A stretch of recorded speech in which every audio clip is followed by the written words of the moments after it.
Yo, what it do, brothers? It's another day, another dollar. We out here trying to get to it. Welcome to another episode of the Learning Manhood podcast, where we are working on our mental health and growing our spiritual wealth all at the same time.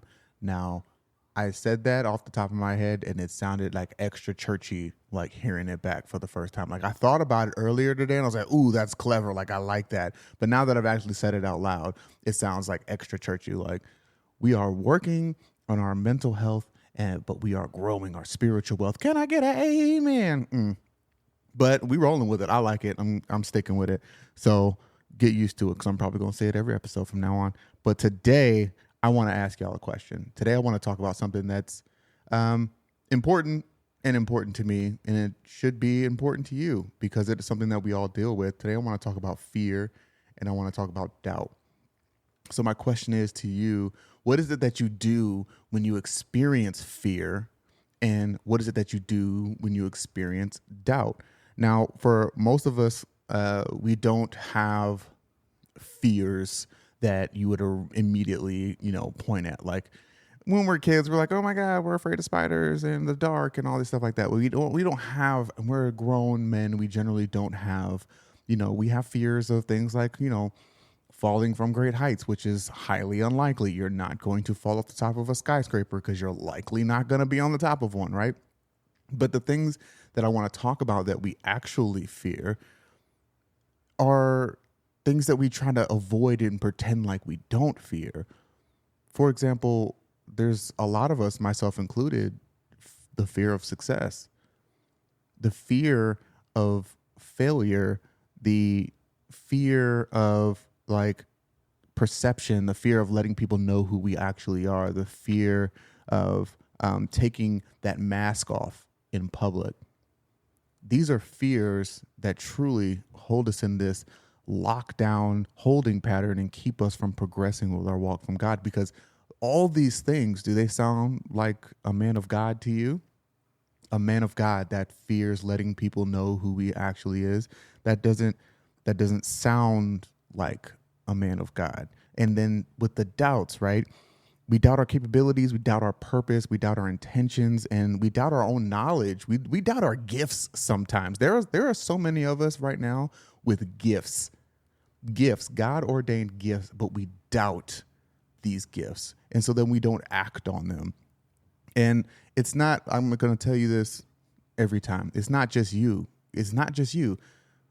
I deal with these things. Sometimes like I talked to you guys about all the things that I was fearing in the natural world within the anxiety episode. But I fear success. Sometimes I fear your perception of me. I fear failing. I fear failing to uphold the purpose that God has in my life. I fear the fact that sometimes I fear that the things that I'm doing to spread the gospel are not going to be enough to get the men that I pray for on a daily basis to where they need to be. So I fear for my role in your life, brother. I fear that I'm not going to accomplish the things that God wants me to accomplish for my family. I fear that I'm not raising these children right. I'm fearing that I'm not even getting close to the level of love that my wife deserves. But I have to pray against these things, these fears actively, because when I settle into these fears and I let these fears take over, and it's always very, very subtle. It's always very, very subtle that these fears start to seep into my mind. It keeps me from doing a thing. For example, me fearing my role in your life, brother, me fearing that I am not smart enough. I am not read my word enough. I am not, churchy enough to impact your life. If I fear that these things are running through my mind, I eventually end up not wanting to sit down and record. Before you even get to recording, I have to write all these things out. Like I have to plan out what I'm going to say. And if I don't feel, if I'm letting myself succumb to fear and letting myself succumb to doubt, we don't get there. So I have to pray for these things. Like I doubt sometimes that you and I sitting here having this conversation right now, is worth either of our time. Like I doubt that, the boys that I am raising are going to end up being well-rounded individuals, because there are times where I don't feel like a well-rounded individual. I feel completely unhinged. And then I doubt that I'm doing my job at raising my kids correctly. Now, I know God has a purpose for my life. You know God has a purpose for your life. If you don't know that, brothers, let me be the first to tell you, congratulations. God has a plan for your life. Now, I have a whole nother, episode that I'm working on talking about the things that you have been through in your life that God is using to help strengthen you to be able to help other people, which is a lot of what I do here. All these things that we talk about are a bunch of stuff that I had to go through that I can share with you all. But back to the whole situation of doubt, like, God has a purpose for your life, and the moment we begin to doubt that purpose, we begin to pull away from that purpose. And if we are willing to believe that God has a purpose for your life, then we must also believe the opposite is true, that there is an enemy out there that has a mission to derail that purpose. And fear and doubt are his two main tools to derail you from that purpose. To be honest, it cripples us as men. Fear and doubt cripple us as men because there is so much potential in a lot of us that is never realized. Never realized because we allowed fear and doubt to keep us in our comfort zone. We were supposed to soar, but we ended up sitting. Like that is, and that is something that I'm, it's sad to say that I see in the generation of my father, right? There's so many men that just got beat down by life that they just quit on their dreams. They quit on trying to achieve. There's like, I'm going to get up every day. I'm going to do the same thing I did yesterday. And I'm just going to hope that I don't die today. And that is because we allowed fear and doubt to cripple us. So I want to tell you real quickly about my journey through self-doubt and fear. I bring up the mask piece of it because that is something that I dealt with for a very, very long time. Self-doubt is actually a very common trait in males, and it generally begins in our teenage years. For me, I was doing the most to become someone that I really wasn't. Like for those people out in the world right now that knew me in high school, that knew me soon after, that knew me through my early adulthood, they don't know who I am right now. They would probably be very surprised to find me on Facebook and be like, oh my God, this dude's got a whole podcast and he's talking about Jesus? Like, this dude talking about God? Like, do y'all know the kind of things I got into with old Eddie Kane? Yeah. So I was trying to do the most. And I had this, my self-esteem was very, very low. And so I overcompensated with that with an overinflated ego that was all a facade.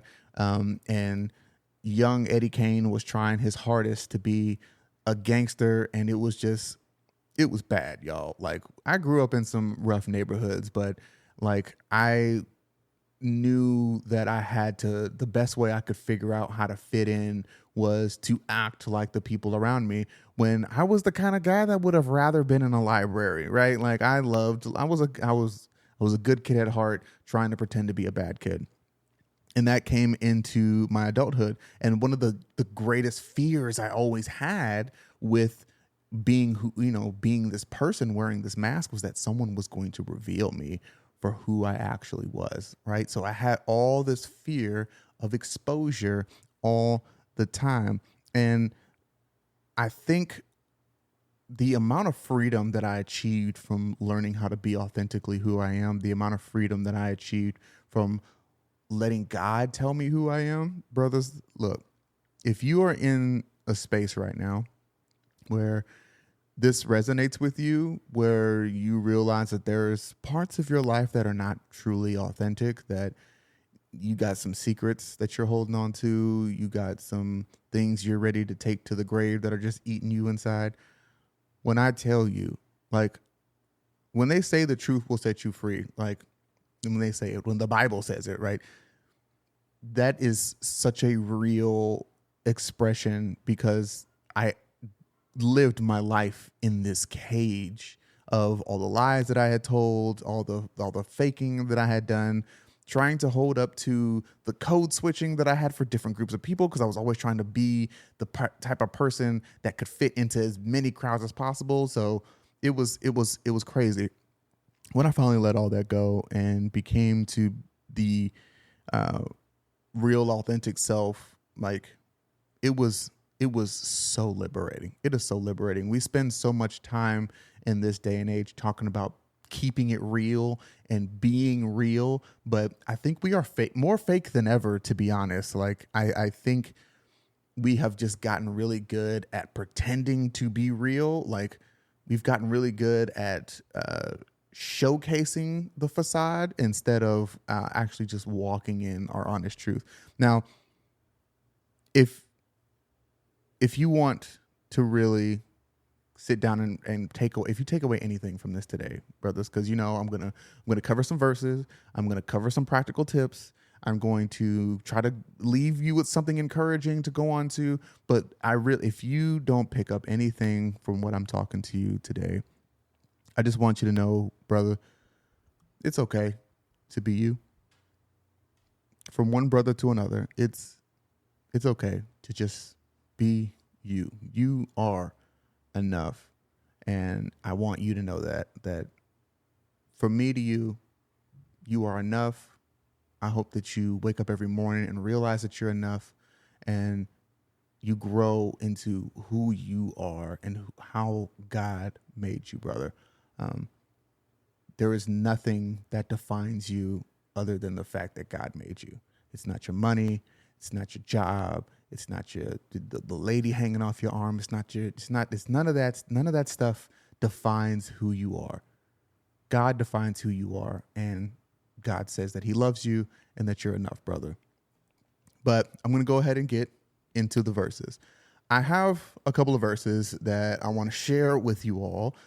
But as I was writing these verses down and going through the practical steps to conquer fear and doubt in your life, it occurs to me that I share these verses with you guys every week, but they're not like, I don't want you to get the wrong idea about what these verses I'm sharing are for.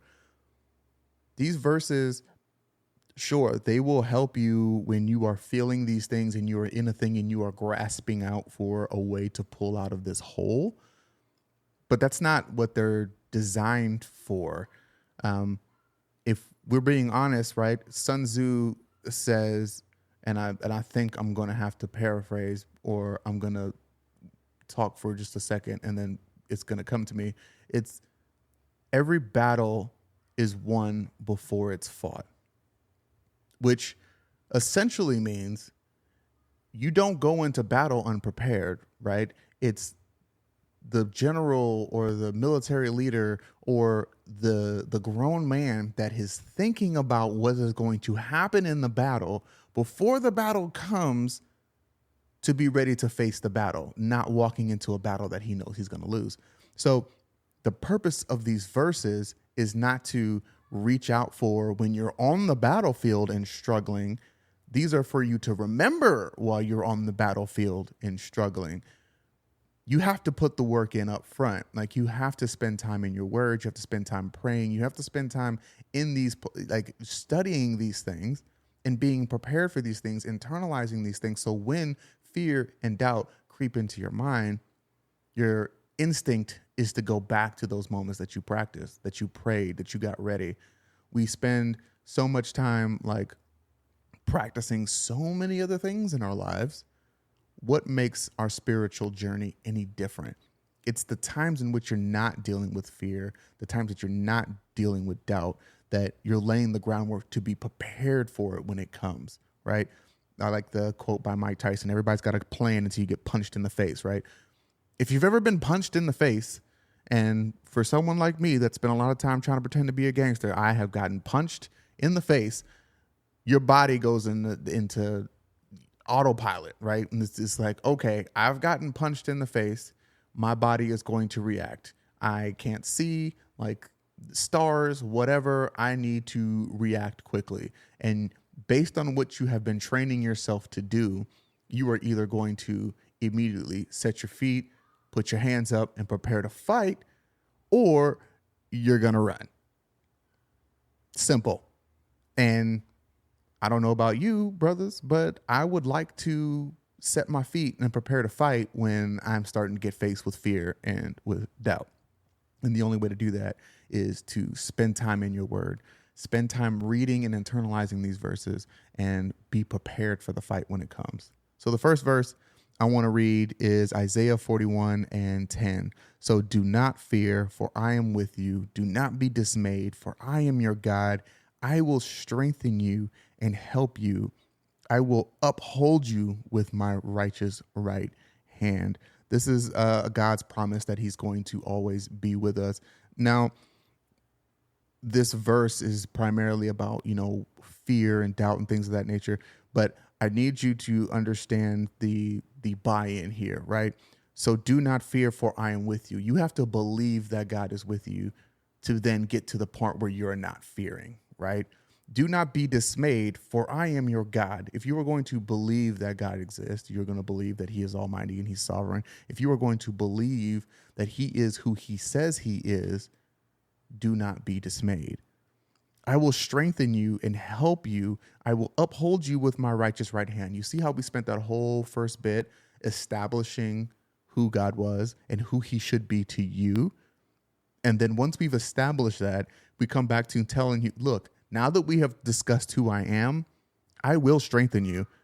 I will uphold you with my righteous right hand. I need you to be prepared to call on me.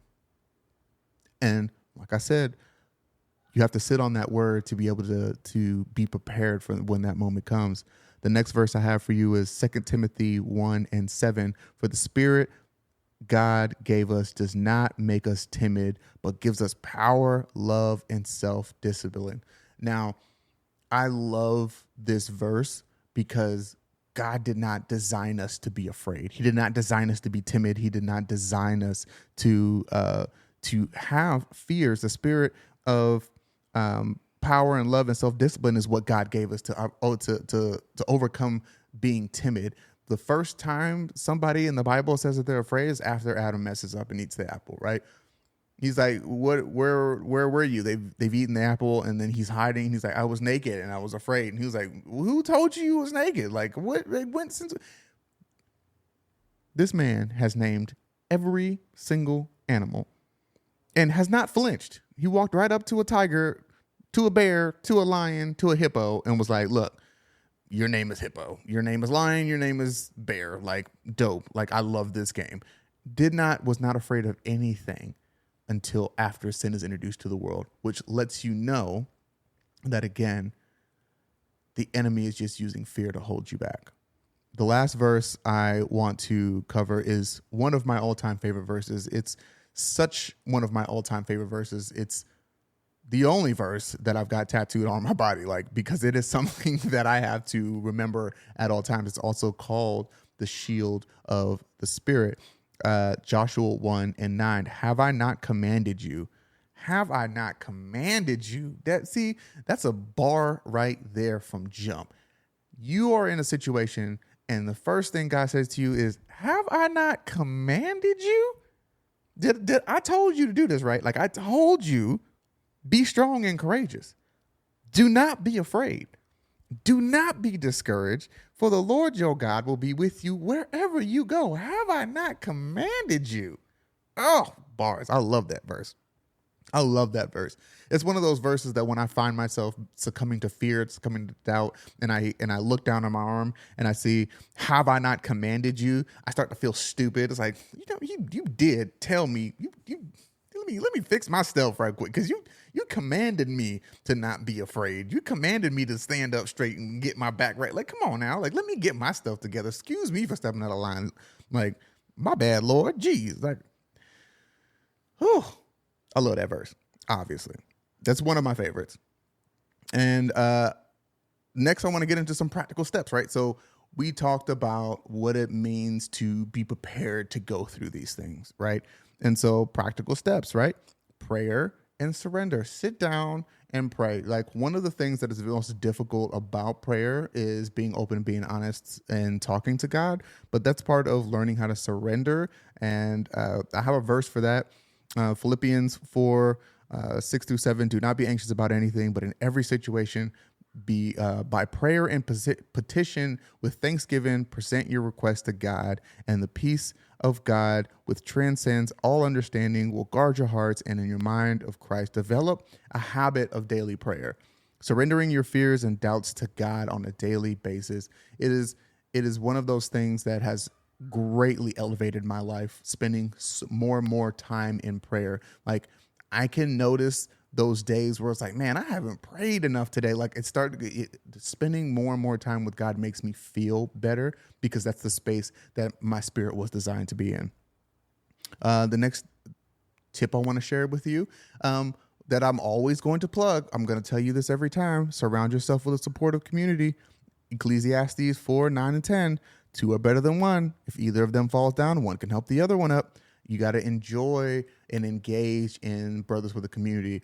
And if you are looking for a place to engage with other men of God, other brothers in faith that are just trying to grow and build their mental health and grow their spiritual wealth all at the same time, like, come join us on the Facebook page, Learning Manhood podcast on Facebook. We are just in there trying to encourage each other, trying to grow with each other, trying to pray for each other. So if you're looking for that in your life, come join us. And the last step I want to give you, the practical step, is I want you to reflect on your past victories. We spend a lot of time harboring ill will and angst about the things that have gone wrong in our lives. But there are things that go right every day that I need you to reflect on. In 1 Samuel 17 and 37, the Lord who rescued me from the paw of the lion and the paw of the bear will rescue me from the hands of this Philistine. Now, I need you to look back in the times in which you had fear, in which you had doubt, and the Lord delivered you. I really want you to look at these things, because that is what you're going to call on when you're in the middle of, you're in a fight. You're like, Lord, I'm dealing with this thing, and I know that you be having my back, so I'm going to need you to pull me up out of this thing. Lord, give me the strength to press my way forward, so that way I can beat back this fear and this doubt and this trap of the enemy. So reflect on your past victories. It's important to give praise for the things that are going well in your life, and not just the things, like, don't languish on the things that are going wrong, because that's how you get stuck in this spiral. You get stuck in the spiral, and the next thing you know, you're just languishing. You're in bed staring at the ceiling like, I don't want to get out of bed today. The kids are up way too early in the morning and they want Cheerios, and you just want to scream. For some of you, that hit. The rest of you, don't mind me. I'm doing too much. So as we close, I want to encourage you to, one, join us on the Facebook group. I'm looking forward to hanging out with you all. For those of you that listen to the podcast, I'm on YouTube as well.